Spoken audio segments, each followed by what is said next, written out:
예, 오늘 말씀의 제목은 그리스도인임을 증명하는 삶입니다. 믿음에는 힘이 있습니다. 믿음은 현실을 이기게 합니다. 그런데 믿음 힘만으로는 안 됩니다. 방향이 중요합니다. 그래서 믿음의 힘을 아무 곳에나 가져다 붙이면 안 됩니다. 사람들은 병이 나거나 일이 틀어지거나 하면 야, 믿음으로 이겨 라는 말들을 자주 합니다. 그런데 이것은 그렇게 간단한 문제가 아닙니다. 병에 믿음을 가져다 붙여도 병이 낫지를 않습니다. 믿음으로 개업했다가 장사가 되지 않아서 폐업하면 졸지에 믿음이 없는 사람이 됩니다. 이것은 믿음을 아무 곳에나 가져다 붙인 결과입니다. 방향을 잃은 결과입니다. 믿음은 구원을 향해야 합니다. 믿음의 방향은 구원입니다.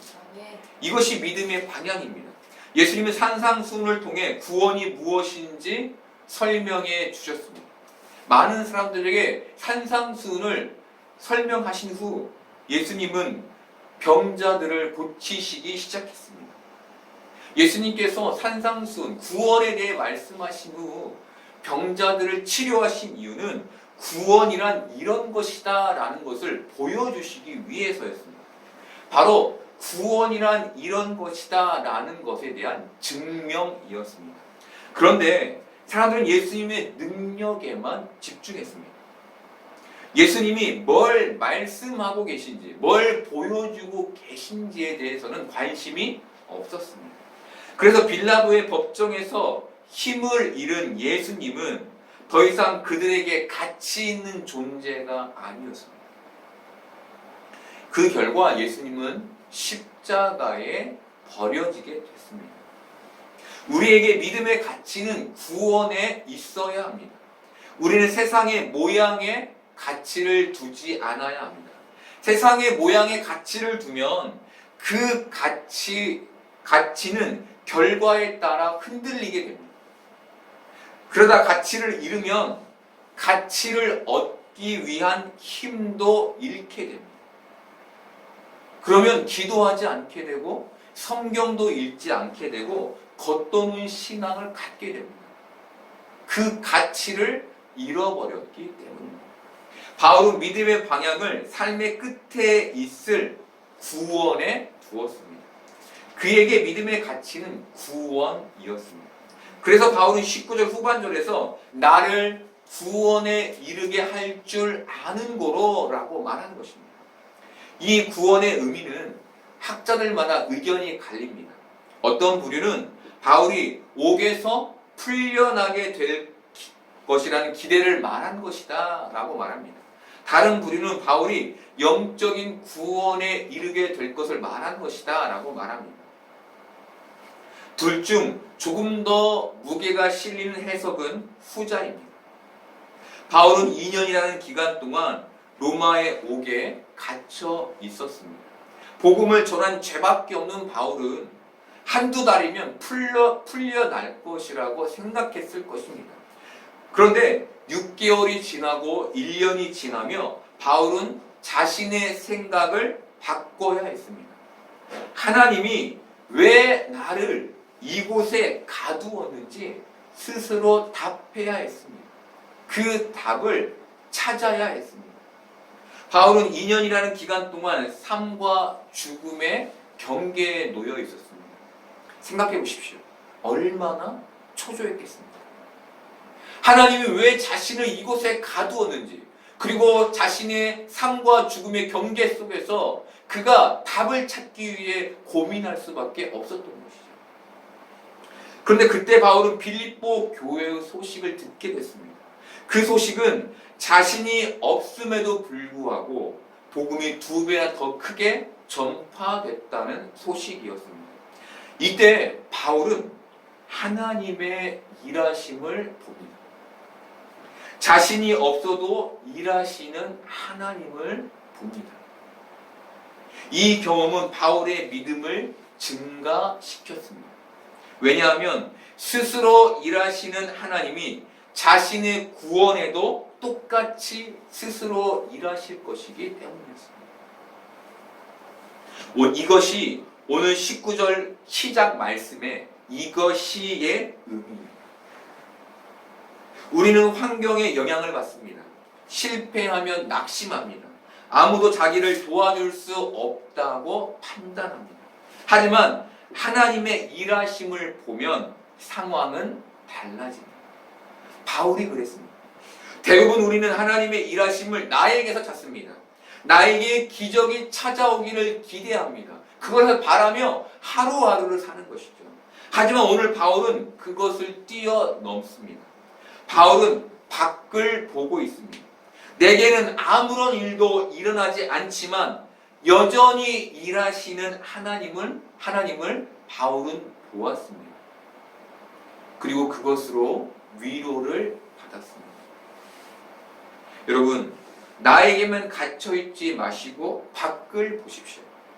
더 넓은 신앙의 세계, 더 크신 하나님의 일하심을 보십시오. 나의 하나님은 여전히 쉬지 않으시고 일하시는구나를 눈과 귀로 확인하십시오. 그러면 우리는 믿음으로 위로를 받을 수 있습니다. 그런데 그 시각을 나에게만 두면 나의 삶의 변화가 일어나지 않는 것, 나의 삶의 기적이 일어나지 않는 것, 나의 기도에 응답하시지 않는 것에만 두면 우리는 믿음의 가치를 잃어버리게 되는 것입니다. 하나님은 여전히 이 세상에서 일하고 계신데 우리는 그 하나님을 보지 못하는 존재가 되는 것이죠. 우리 교회는 작습니다. 작은 것은 문제가 되지 않습니다. 그런데 작은 것은 가끔 왜? 라는 질문을 던지게 만듭니다. 어떤 교회는 개척한 지 1년도 채 되지 않았는데 양적 성장을 이루었다라는 얘기들이 들립니다. 왜? 라는 질문이 제 안에 생깁니다. 아픈 것도 그렇습니다. 다른 사람들은 안 아픕니다. 아프더라도 금방 낫습니다. 그런데 나는 안 낫는 것 같습니다. 계속 아픈 것만 같습니다. 그래서 왜? 라는 질문이 생깁니다. 하나님 왜 제게 이렇게 하십니까? 이처럼 갇힌 현실에서 도무지 빠져나오지 못할 때 우리는 왜? 라는 질문을 던지게 됩니다. 이것이 우리가 가진 현실이죠. 우리가 왜? 라는 질문에 답을 얻기 쉽지 않습니다. 하지만 방법이 없는 것은 아닙니다. 우리가 하나님의 일하심이 계속되고 있다는 사실만 확인하면 왜? 라는 질문은 더 이상 우리의 생각을 복잡하게 하지 않습니다. 나를 뛰어넘으시는 하나님이 일하시고 계시다는 것만 확인되면 우리는 더 이상 두려움과 떨림 속에 갇히지 않을 수 있는 것입니다. 바울은 바로 그것을 빌립보 교회의 복음 전파를 통해 봤던 것입니다. 그래서 자신의 구원까지도 확신할 수 있었던 것입니다. 여러분, 우리도 보아야 합니다. 지금 우리의 형편이 좋지 않음을 우리는 압니다. 그런데 우리가 우리에게만 갇혀 있으면, 닫혀 있으면, 내 눈을 들어 지금 이 세상에 복음이 전파되고 있고 하나님을 믿는 영혼들의 삶이 변화되고 있는 것들을 본다면 우리는 그것으로 하나님의 일하심을 확인할 수 있는 것입니다. 아니, 그렇게 확인해야 하는 것입니다. 그래서 하나님이 일하시고 계시는구나를 우리 안에 가지고 있어야 하는 것입니다. 바울은 이것을 19절에서 이것이라고 말한 것입니다. 이것이. 이렇게 하나님이 사람에게 갇히지 않고 사람의 능력에만 붙잡히시지 않고 스스로 복음을 세상에 전하시는 이 일이 나를 구원에 이르게 할 것을 확신하게 된 것입니다. 바울은 여기에서 자신의 구원에 너희 간구와 예수 그리스도의 성령의 도우심이 있음을 덧댑니다. 이 두 가지는 인간의 사랑과 하나님의 사랑을 말합니다. 바울이 구원을 확신하게 되는데 그들의 기도가 있었는데 그 사랑이 있었다는 거죠. 자신이 구원을 확신하게 되는데 예수 그리스도의 성령, 하나님의 사랑이 있었다는 거죠. 나는 그것을 보았고 그래서 구원을 확신한다는 것입니다. 여러분, 여러분을 위해서 제가 기도하고 있습니다. 하나님께서 여러분을 사랑하셔서 예수 그리스도의 성령으로 여러분의 삶을 인도하고 계십니다. 여러분, 구원의 확신을 가지십시오. 그 믿음 안에서 사시기를 바랍니다. 여러분, 기도는 중요합니다. 기도는 사랑의 표현이기 때문입니다. 바울은 하나님이 일하시니까 나는 괜찮다는 식으로 지금의 문제를 큰 운명에 떠넘기지 않았습니다. 바울의 초점에서 현실은 이해가 되지 않고 괜찮지 않았습니다. 하지만 내가 없어도 일어난 복음의 진보를 보며 하나님이 승리하신다는 확신을 갖게 됐습니다. 우리도 우리에게 일어나는 현실을 다 이해할 수 없습니다. 쉽지 않습니다. 이해도 어렵습니다. 매번 의문을 품게 됩니다. 그래서 우리에게는 하나님에 대한 확신이 필요합니다. 여전히 일하시는 하나님을 내 안에서 찾지 못한다면 밖에서 찾아 그 믿음을 가져야 하는 것입니다. 하나님이 결국 우리에게 궁극적인 복을 주실 것이다.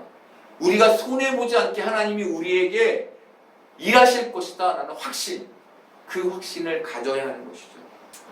바울이 오늘 그것을 우리에게 말해주는 것입니다. 바울은 이제 자신의 마음을 20절에서 이렇게 표현합니다. 나의 간절한 기대와 소망을 따라 아무 일에든지 부끄러워하지 아니하고 지금도 전과 같이 온전히 담대하여 살든지 죽든지 내 몸에서 그리스도가 존귀하게 되려 하려 하나니. 바울은 내가 살아서 하나님께 유익이 되는 존재가 아니고 내가 죽어서 하나님께 손해가 되는 존재가 아님을 알았습니다. 내가 무엇을 해서 하나님의 이익을 보거나 내가 잘못해서 하나님이 손해를 보는 하나님이 아니라는 겁니다. 하나님은 홀로 존재하시는 분이라는 겁니다. 나는 그렇게 하나님 앞에서 능력이 있는 존재가 아니라는 겁니다. 나는 아무것도 아니라는 겁니다. 사람들이 일이 잘 됐을 때 하나님께 영광이라는 말을 사용합니다. 그런데 영광은 그런 게 아닙니다. 하나님은 영광의 자리에 계시고 나는 피조물로서 하나님의 모든 일에 찬송을 드려야 할 자입니다. 즉 하나님은 그 자체로 영광이신 것입니다. 이재철 목사님은 그의 책에서 계엄 예배를 드렸듯 폐업 예배를 드리는 믿음이 필요합니다 라고 말씀하셨습니다. 계업은 하나님께 영광이고 폐업은 하나님께 영광이 아니라는 식의 사고를 하지 말라는 것입니다. 계업이 하나님께 영광이었듯 폐업도 하나님께 영광이라는 것입니다. 이렇듯 우리는 어떤 상황에서도 하나님을 찬송해야 할 자로 서야 한다는 것입니다. 왜입니까? 하나님은 늘 그 영광의 자리에 계시기 때문인 것입니다. 이것이 살든지 죽든지 내 몸에서 그리스도가 존귀하게 되게 하여 한다는 말의 의미입니다. 내가 고난과 고통과 역경 속에 있어도 내가 기쁨과 행복과 감사함 속에 있어도 내 몸에서 그리스도가 존귀하게 되는 것, 내 안에서 하나님의 영광이 찬송이 되는 것, 이것이 바로 오늘 이 말씀의 의미인 것입니다. 여러분, 우리는 궁극적인 승리를 가지고 있습니다. 하지만 우리는 피조물입니다. 슬플 때 울어야 하고 기쁠 때 웃을 수밖에 없는 내 운명을 내가 좌우하는 권세를 우리는 갖고 있지 않습니다. 그래서 우리는 나의 운명을 쥐고 있는 유일한 분이신 하나님께 순종하며 이 현실의 어려움을 우리의 육체로 겪을 수밖에 없습니다. 그래서 우리에게 신앙 지킴은 내가 신앙으로 이 어려움을 극복해야지가 아닙니다. 내가 이 현실의 고난을 내 몸으로 받아내야지. 내가 울더라도 신앙을 지켜내야지 우리의 신앙의 자리가 있는 것입니다. 살아도 주를 위해 죽고 살고 죽어도 주를 위해 죽으니 아무 상관없다거나 아무 고통이 없다거나 아무 갈등도 없다는 것이 신앙이 아닙니다. 그것이 우리가 신앙을 지켜가는 방법이 아닙니다. 신랑 같은 목숨이지만 갈대처럼 이리저리 휩쓸리지만 그 삶을 받아내며 사는 게 신앙인 것입니다. 이것이 내게 사는 것이 그리스도니 죽는 것도 유익함이라는 고백의 의미입니다. 여러분, 예수님은 사는 동안 죽음의 위험 속에 있었고 결국 십자가에서 죽으셨습니다. 예수님도 자신의 몸으로 그 현실을 받아내신 것입니다. 바울은 이 말을 우리에게 해주는 것입니다. 우리의 현실은 믿었더니 형통하더라 라는 식의 것으로 단순히 설명되지 않는다는 것입니다. 믿음의 위치는 그 자리가 아니라는 것입니다. 믿음의 위치는 궁극적인 승리를 소망하며 삶의 희로애락을 받아내는 것에 있다는 것입니다. 그럼에도 불구하고 하나님의 영광을 찬송하는 자리에 내가 선, 그럼에도 불구하고 내가 믿음을 지키기 위해 살아내는 것, 거기에 우리 신앙의 자리가 있는 것이죠. 이것이 그리스도인 우리가 이 땅에서 증명해야 할 그리스도인의 모습인 것입니다. 여러분, 우리를 보고 누군가가 당신은 그리스도인이 맞군요 라고 말하는 사람이 있나요? 혹시 당신도 그리스도인이었습니까? 라고 사람들이 묻지 않나요? 당신도 교회 다녔나요? 라고 묻지 않나요? 우리가 잘못 살고 있었던 것이죠. 우리가 그리스도인의 모습을 갖고 있지 못했던 것입니다. 복음을 전했던 바울은 감옥에 갇혔습니다. 이것뿐만 아니라 40에 하나 감한 매를 5번 맞았고 3번 태장을 맞았고 1번 돌로 맞았고 여행의 강도의 위험을 받았고 굶고 헐벗는 일들이 있었습니다. 그는 이것을 부끄러워하지 않았습니다. 삶으로 받아냈습니다. 세상 사람들은 이것을 좋게 평가해주지 않습니다. 세상에서 이것은 초라하고 못난 것입니다. 성공하지 않는 것, 높아지지 않는 것은 세상 사람들에게 부끄러운 것입니다. 사람들은 그것을 부끄러워합니다. 하지만 바울은 아무 일에도 부끄러워하지 않는다고 말합니다. 바울은 내가 살든지 죽든지 내가 성공하든지 실패하든지 내 몸에서 그리스도가 존귀하게 된다면 그것으로 족하다는 것입니다. 자신의 이 모든 것을 받아내는 것이 그리스도를 증명하는 것이라고 하고 생각한다는 것입니다. 마태복음 25장에는 열 처녀 비유가 나옵니다. 그 첫 문장이 이렇게 시작됩니다.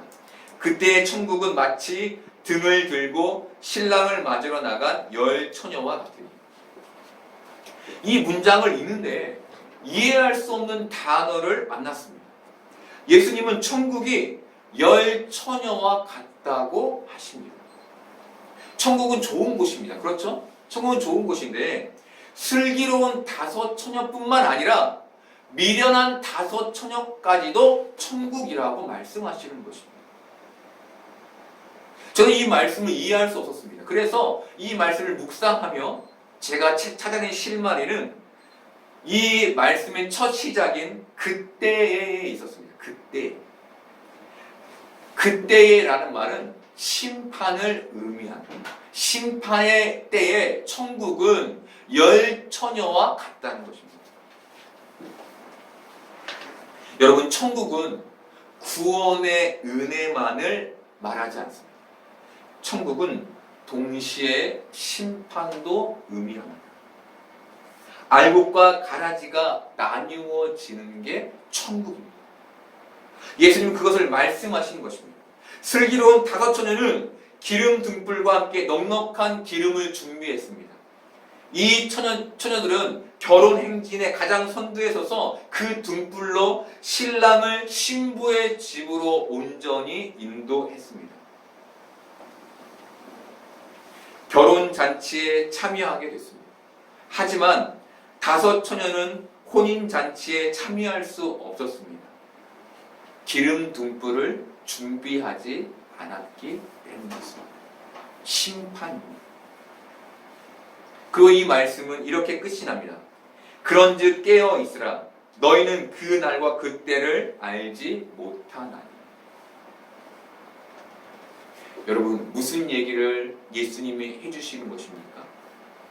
그리스도인으로 살아가라는 얘기를 해주시는 것입니다. 이 말씀에서 깨어 있으라 라는 말이 너희가 믿음을 가졌다면 그 믿음대로 살라는 말인 것입니다. 그리스도인답게 그리스도인임을 증명하라는 것이죠. 너의 정체성을 현실에서 입증하라는 것입니다. 우리는 그리스도인임을 세상에 증명해 내야 하는 사람들입니다. 이것은 성공하고 높은 자리에 앉는 것이 아닙니다. 궁극적인 승리를 믿고 묵묵히 그리스도가 자신에게 존귀케 되는 삶을 사는 것입니다. 이것이 우리가 가져야 할 그리스도의 삶입니다. 이것이 우리가 세상이 우리를 그리스도인으로 증명하는 길입니다. 우리의 현실은 우리를 살든지 죽든지의 경계로 몰고 갑니다. 누구나 다 그 경계로 가게 됩니다. 이때 우리는 위태롭기도 하고 살만하기도 한 삶을 받아내면서 그리스도를 존귀케 하는 삶으로 나아가야 하는 것입니다.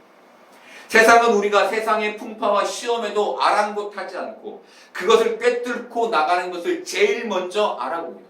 아니, 저 사람은 뭔가 다른데? 아니, 저 사람은 우리와 다른 것 같은데? 먼저 알아봅니다.